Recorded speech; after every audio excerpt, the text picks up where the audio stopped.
How far do I hit every golf club in my bag? And based on ShotScope statistics, what handicap bracket would that put me in? What would yours put you in? Well, that's what we're going to find out right now. So I'm down here at the range in Helensburgh, and if you saw my last video, you'll know that I did my hamstring and haven't been playing for a little while. Well, now I'm back practicing and about to play, so it's important I check in and see what my average distances are. So I'm going to go through all the clubs in the bag, hit a bunch of shots, record all of that data on this full swing launch monitor, and then I'll be able to get back to you with what my averages are. Have I lost any distances not playing for a little while? And where do I stack up against all of that shot data? And where would you as well? So let's do it.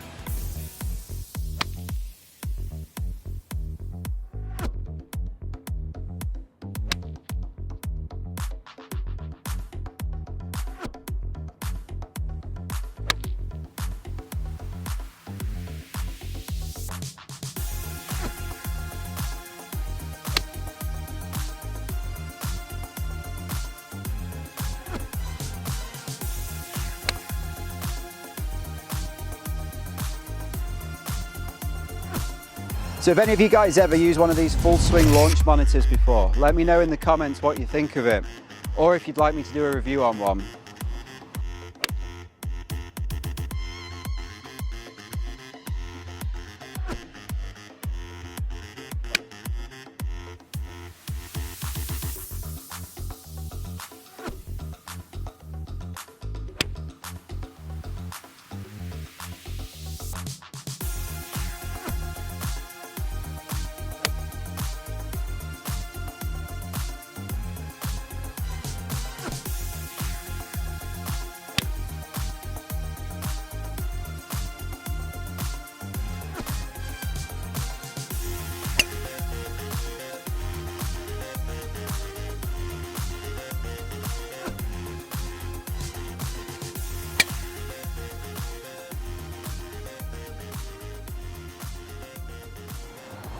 Okay, so there we go, I've been through the bag.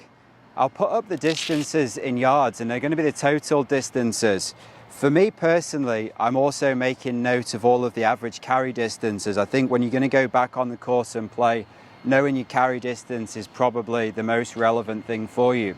But the data that I've got from ShotScope about the global averages and via handicap brackets is in total. So that's why I'll show you that and we'll go through it in a second.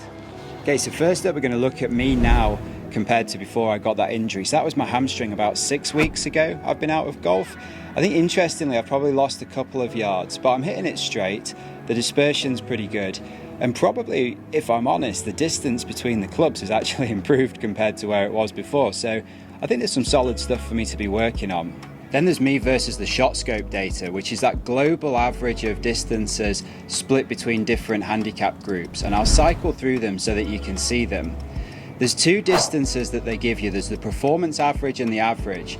The performance average, I believe, takes out the anomalies from your shot. So if there's any particularly bad shot or long, short, it'll remove those to give you that number, and the average is all of the shots that those handicap levels are hitting to give them the distances. I think when I'm looking at my own statistics against those, I'd say my distances are pretty similar to the performance average of a 5 handicap and around about the average of a scratch handicap. So I guess that makes sense to me. It feels like about the right spot for me, but I'm interested in your opinion based on that, but also this data compared to your own distances. Do you think that you're in the right handicap zone compared to the data from ShotScope? That would be an interesting one if you can jump down into the comments and let me know.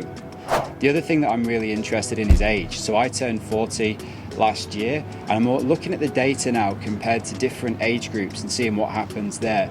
I believe once you get past a certain age, I think it's in your 30s, you start to lose distance, but it does make me curious how you can beat that trend, how accurate it is, what else needs to change in your game. So if that's the type of thing that interests you, make sure you let me know in the comments so I can produce more content in that space.